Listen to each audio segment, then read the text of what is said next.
और ये हमारी क्या है, एक इंजीनियर चेन है और गंटर चेन है।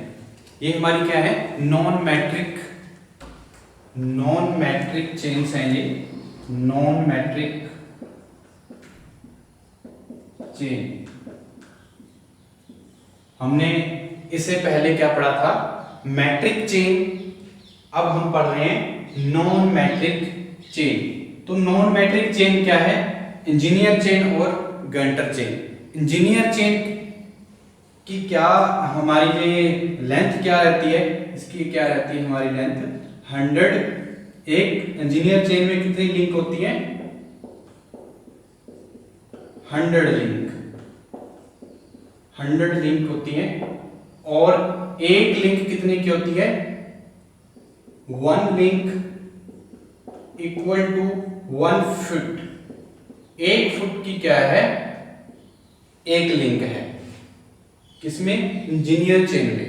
तो ये कितने फुट की है, इसकी जो लेंथ है वो लेंथ कितनी है, 100 फीट।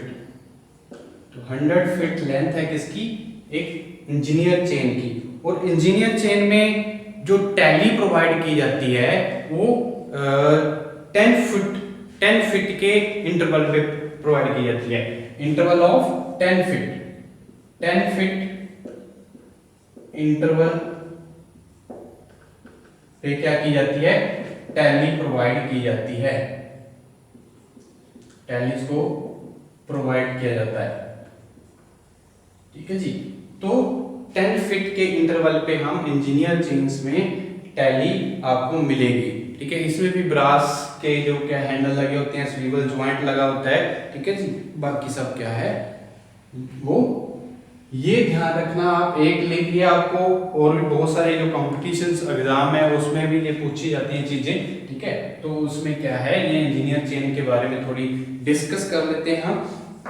तो इंजीनियर चेन जो है, और क्या रहता है इसमें, जो टैली 10 फीट की रहती है। और जो इसका सेंट्रल टैली है वो क्या रहेगी, फिर जैसे हम इसके सेंटर की बात करते हैं तो सेंटर में हम एक जो सर्कुलर शेप में जो हमारी टैली प्रोवाइड की जाती है। तो ये इस इंजीनियर चेन में भी क्या किया है कि जो टैली प्रोवाइड की जाती है वो 50 फीट पे आएगी। तो 50 फीट पे क्या होगी, एक हमारी सेंट्रल क्या होगी, टैली होगी, ठीक है जी। तो ये हमारी क्या है, इंजीनियर चेन है। और दूसरी क्या होती है, गंटर चेन। ये गंटर चेन बहुत ज्यादा रेयरली यूज की जाती है। वैसे ये हमारे जो एरिया जो ग्राउंड के होते हैं, जो ज्यादातर पटवारी वगैरह जो यूज करते हैं, या और बहुत सारे, तो वो ज्यादा यूज की जाती है। जैसे ये इसकी जो लेंथ रहती है वो रहती है इसकी 66 फीट। 66 फीट की लेंथ रहती है गंटर चेन की, ठीक है जी। और ये इसमें भी लिंक, टोटल लिंक जो होती है, लिंक्स कितनी है, 100 लिंक्स रहती है इसमें भी, 100 लिंक्स। ये एरिया को सर्वेट करने के लिए, डिटरमाइन करने के लिए किया जाता है। जैसे हम बात कर लें, एक गंटर चेन जो होती है, 10 गंटर चेन एक फरलोंग के इक्वल होती है। 10 गंटर चेन इक्वल होती है 1 फरलोंग, ठीक है जी।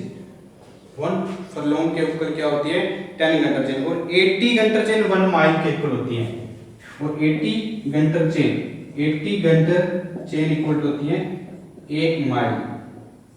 और 1 माइल का आपको पता होगा कितने, किसके इक्वल होता है, 1 माइल इक्वल टू होता है 1.6093 किलोमीटर, ठीक है जी। तो ये क्या है, 80 गंटर चेन हुई तो क्या है, 1 माइल। तो अगर हम स्क्वायर में करें तो 10 स्क्वायर गंटर चेन कितनी होगी, 10 square Günter chain, 10 square Günter chain होती है 1 एकड़ के इक्वल। 1 एकड़, तो 1 एकड़ का जितना एरिया होएगा, अगर हम 10 स्क्वायर गंटर चेन को करें तो 1 एकड़ एरिया बनता है। तो ठीक है जी। तो ये हमारी गंटर चेन, ये नॉन मैट्रिक चेन है। ये कौन से सिस्टम में यूज होती है, एफपीएस सिस्टम में यूज होती है। एफपीएस, फुट पाउंड और सेकंड्स जब हम बात करते हैं तो उस टाइम हम नॉन मैट्रिक चेन्स का यूज करते हैं, इंजीनियर चेन और गंटर चेन। तो ये तो हमने चेन के बारे में पढ़ा, नॉन मैट्रिक चेन और मैट्रिक चेन। तो नॉन मैट्रिक और मैट्रिक दोनों के बारे में पढ़ा और आगे हम पढ़ने वाले हैं एरो के बारे में। तो एरो क्या चीज है, ये हमारे जो इंस्ट्रूमेंट यूज होते हैं ना चेन सर्वेइंग में, उसके बारे में हम डिस्कस कर रहे हैं। ठीक है जी, तो ये हम बात कर लेते हैं उसके बाद एरो की। तो एरो क्या है, एरो हमारा एक किस काम आता है, एरो किस काम आता है उसके बारे में हम डिस्कस कर लेते हैं। इसकी जो लेंथ रहती है एरो की 40 सेंटीमीटर रहती है। इस तरह से आपको एक एरो मिलेगा,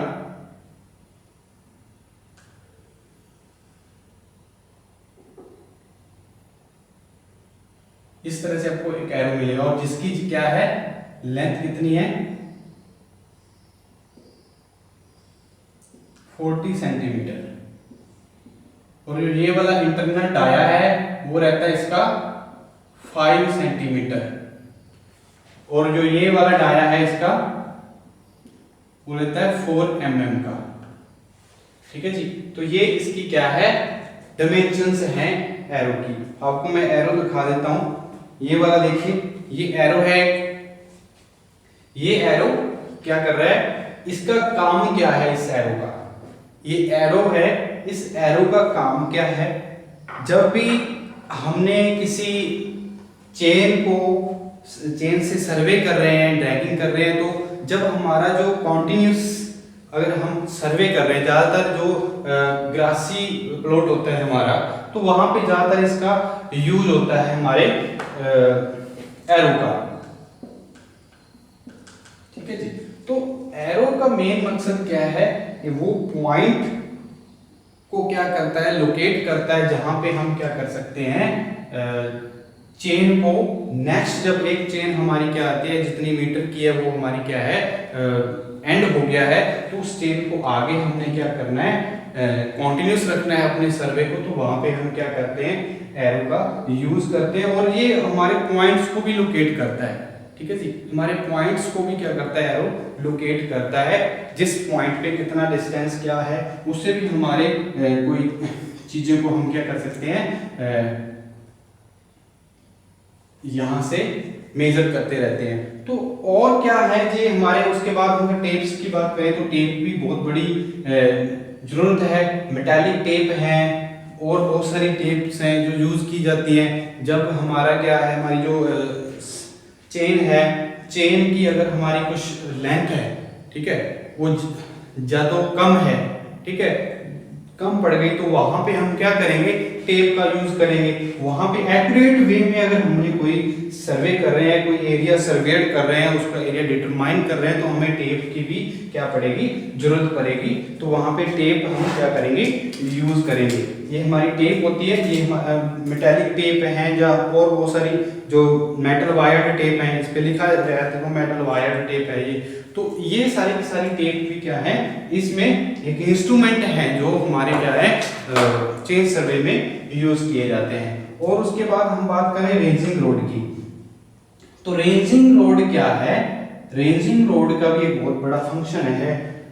रेंजिंग रोड का कैसे, जैसे हमारा कोई एरिया है, तो एरिया हमारा थोड़ा लार्ज एरिया है, उस लार्ज एरिया में हमें पॉइंट्स देखने हैं, क्योंकि ग्राउंड पे सारी सर्वेइंग क्या है ग्राउंड पे की जाती है, तो हमें वो पॉइंट्स देखने होते हैं, वो ऑब्जेक्ट देखने होते हैं, वो कौन से जो स्टेशन लगाए हैं हमने, ठीक है, जैसे हम इस स्टेशन लगा रहे हैं, एरो से स्टेशन लगा रहे हैं, तो वो स्टेशन जो है वो जितने नंबर ऑफ स्टेशंस बनेंगे, अगर मान लीजिए मैं एग्जांपल के तौर पे बोलता हूं, अगर यहाँ पे एक हमारा ये स्टेशन है और एक हमारा ये स्टेशन है,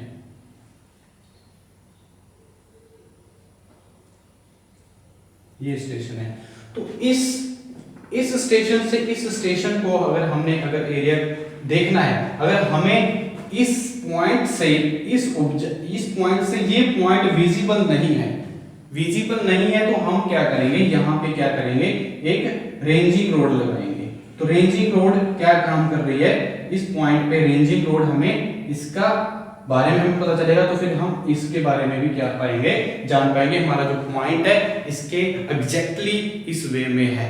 ठीक है जी। तो हम रेंजिंग रोड का भी बहुत बड़ा कारण रहता है, अगर हमारे पास कोई विजिबिलिटी इस पॉइंट के बारे में जानेंगे तो हमें ये पॉइंट भी पता चलेगा। तो इसके बाद हमारे जो ऑब्जेक्ट्स हैं उसकी बहुत सारी चीजें हैं, बहुत सारी सर्वेइंग है जिसमें रेंजिंग रोड की जरूरत पड़ती है। टोटल स्टेशन जो आज बहुत सारा सर्वेयर जो सारी की सारी सर्वेइंग ही की जाती है, प्लान तैयार करना है, हमने मैप तैयार करना है, किसी एरिया का सर्वे करना है, तो वहां पे रेंजिंग रोड्स का बहुत बड़ा योगदान रहता है। और ये रेंजिंग रोड जो है हमारी रेंजिंग रोड्स जो है वो 2 से 3 मीटर की लंबाई की होती हैं।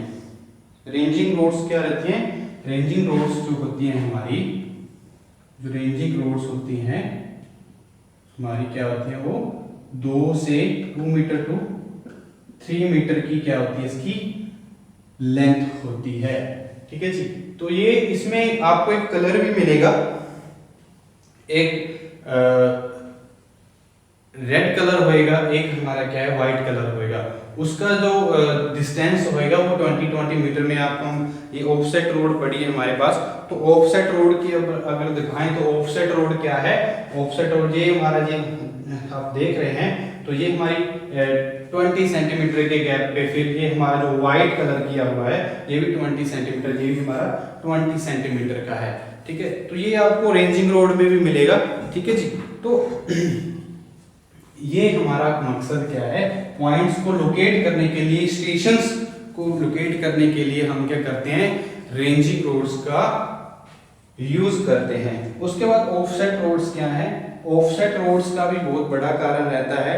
ऑफसेट रोड्स का भी सिस्टम जो है ये 2 मीटर की क्या होती है, लंबाई की होती है। जो ऑफसेट रोड होती है, जो ऑफसेट रोड होती हैं वो क्या है, 2 मीटर की लेंथ की होती है।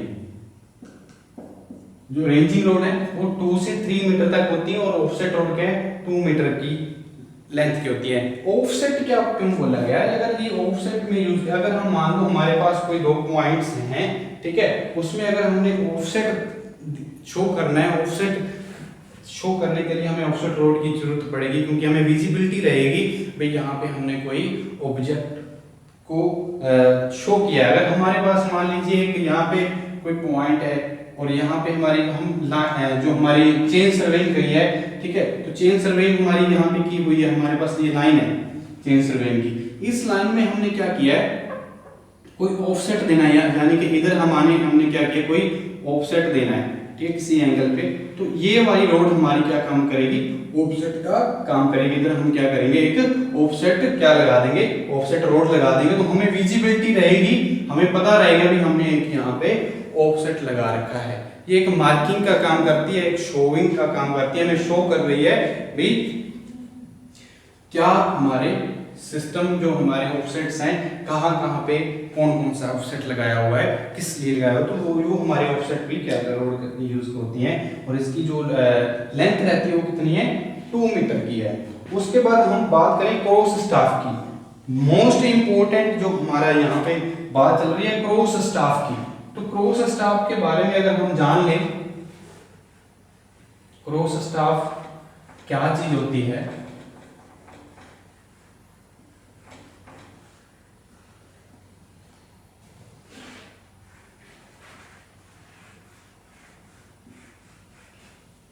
क्रॉस स्टाफ क्या है, अगर ये देखें हमारा ये क्रॉस स्टाफ है, प्लेन क्रॉस स्टाफ है ये।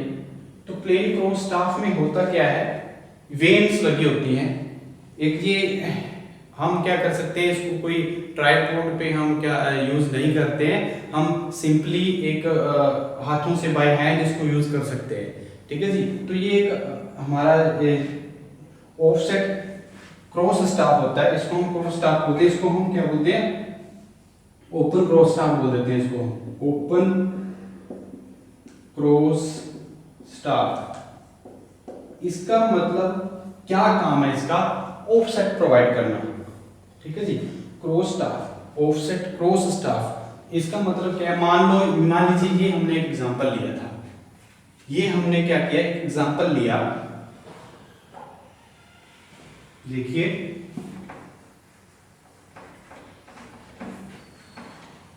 अच्छे से समझना है जी क्रॉस स्टाफ को। यहाँ पे एक ये पॉइंट है हमारे पास, ये हमारी लाइन है, सर्वे लाइन है हमारी, ये चेन लाइन है हमारी,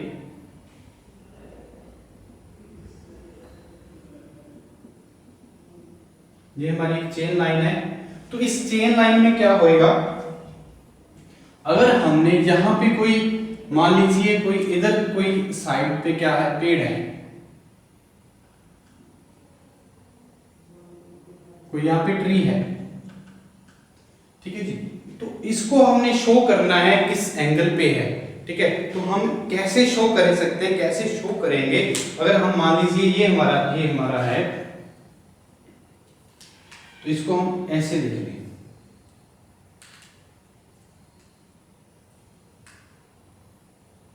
ऐसे बात करते हैं।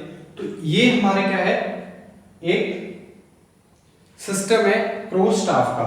तो क्रॉस स्टाफ के ये हमारा क्या है, एक हैंडल है जो पकड़ने के काम आता है। ये हमारी जहां पे क्रॉस स्टाफ के अगर हम थोड़ी इंट्रोडक्शन कर ले, तो ये इसमें दो आई वेन लगी होती हैं और दो ऑब्जेक्ट वेन लगी होती है। जैसे ये इस सिस्टम की बात करें तो इस सिस्टम में क्या है, ये हमारी आई वेन है और ये हमारी ऑब्जेक्ट वेन है। इधर हम सिस्टम की बात, ये हमारी ऑब्जेक्ट वेन है और ये हमारी आई वेन है, जिससे हम क्या कर सकते हैं, देख सकते हैं। तो यहाँ पे अगर हम बात कर रहे हैं इस सिस्टम की, तो हम अगर ये हमारा क्या है, एक लाइन है, ये हमारी क्या है, लाइन है, चेन लाइन है।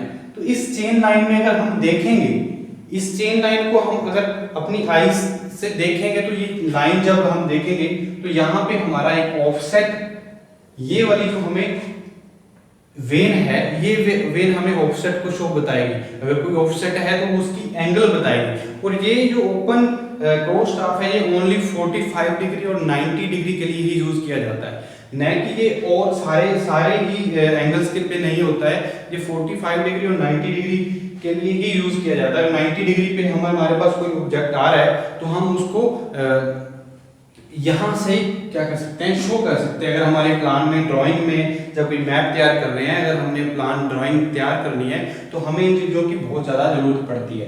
तो हम ये दो लाइंस पे हम क्या देख रहे हैं, इस लाइंस पे अगर हम देखेंगे, इन लाइंस पे हम जब देखेंगे तो इस आई से हम देखेंगे इस लाइंस को, तो हमें ऑफसेट्स भी क्या करेंगे, हमें पता चलेगा इस किस एंगल पे ये हमारा जो ऑब्जेक्ट है वो है, ठीक है जी। तो ये हमारी क्या है, एक ओपन क्रॉस स्टाफ है, जिसका काम क्या है, ऑफसेट को बताना, ठीक है जी, ऑफसेट को शो करना, ठीक है जी। उसके बाद हम बात कर रहे हैं प्लम बॉब की। प्लम बॉब बहुत ही, जो सर्वेइंग के इंस्ट्रूमेंट है बहुत सारे हैं, उसमें यूज किया जाता है प्लम बॉब को। प्लम बॉब आपने देखा होगा। तो इसका काम क्या है, ग्राउंड की एग्जैक्ट पोजीशन, जो हमारे लेवलिंग का काम भी बहुत ज्यादा करता है प्लम बॉब। और जो थियोडोलाइट है उसकी लेवलिंग करनी है, ठीक है।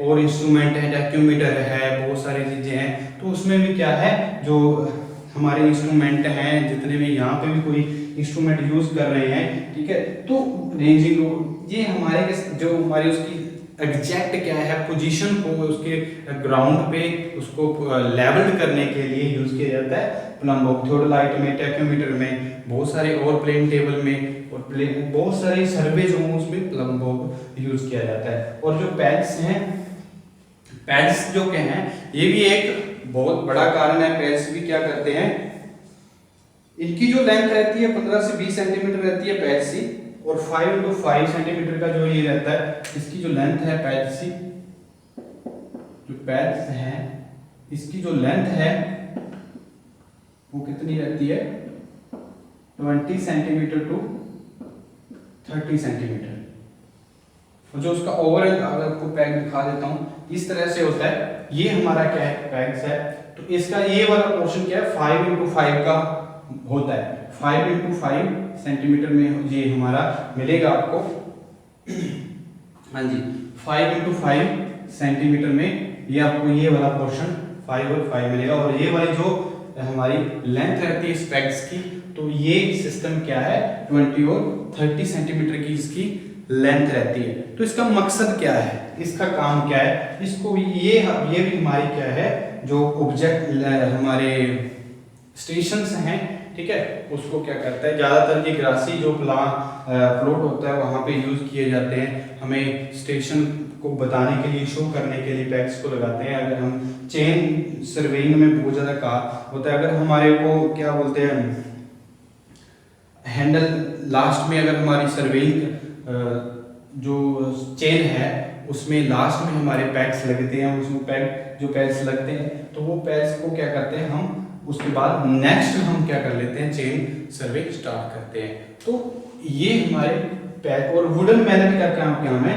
वुडन मैलेट क्या करता है, उन पैक्स को क्या करने के लिए, ग्राउंड में इंसर्ट करने के लिए यूज किया जाता है। ग्राउंड में इंसर्ट करने के लिए क्या किया जाता है, वुडन मैलेट का यूज किया जाता है। तो ये हमारी क्या थी, सारे के सारे इंस्ट्रूमेंट जो यूज होते हैं सर्वेइंग में, ठीक है जी। तो सर्वेइंग में जो इंस्ट्रूमेंट यूज किए उसमें हमने सारे के सारे पढ़े। सबसे पहले चेन के बारे में पढ़ा। चेन क्या है, चेन हमारी दो तरह की होती है, एक मैट्रिक चेन और दूसरी non metric chain. Metric chain कौन सी है, जैसे 20 मीटर की है, 30 मीटर की मैट्रिक चेन आती है, और बेंड चेन आती है, और बहुत सारी जो है वो हमारी क्या है, मैट्रिक चेन है, ठीक है। उसमें लिंक्स जो रहते हैं वो याद रखने हैं आपने, क्या उसका काम है, और कितनी टैलीज हैं मैंने आपको दिखाई। टैलीज के बाद 1 पॉइंटेड का क्या मतलब है, जो इंटरवल रहता है। एक और चेन की बात कर ले थोड़ी सी, तो चेन में एक आपको रिंग और मिलेगी, जो एक स्मॉल रिंग मिलेगी ब्रास की स्मॉल रिंग मिलेगी आपको मैट्रिक चेन में। उसका मकसद वो 1 मीटर के गैप पे डाली जाती है। आपको पता रहता है वो 1 मीटर के गैप पे आपको मिलेगी, एक छोटी सी ब्रास की रिंग मिलेगी, वो आपको 1 मीटर के इंटरवल पे, 1 मीटर के इंटरवल पे मिलेगी। 1 मीटर इंटरवल के बाद आपको एक ब्रास की रिंग मिलेगी। तो ये हमारी क्या थी, चेन थी। और नॉन मैट्रिक चेन क्या थी, इंजीनियर चेन हो गई और गंटर चेन हो गई, ये हमारी क्या है, नॉन मैट्रिक चेन है। ये एफपीएस सिस्टम में यूज की जाती है। एफपीएस सिस्टम में, अगर हम एफपीएस सिस्टम यूज कर रहे हैं तो उसमें ये यूज होती है। और उसके बाद हमने एरो के बारे में पढ़ा। तो एरो क्या है, ये भी लोकेट करता है पोजीशंस को, एरो, ठीक है जी। तो ये हमारे सारी की सारी क्या है, इंस्ट्रूमेंट्स हैं जो चेन सर्वेइंग में यूज किए जाते हैं, ठीक है जी। तो नेक्स्ट हम जो आगे पढ़ेंगे इसी चेन सर्वेइंग में, हम बहुत सारी चीजें और पढ़ने वाले हैं, ठीक है। तो धीरे धीरे आगे बढ़ते रहेंगे। Thank you.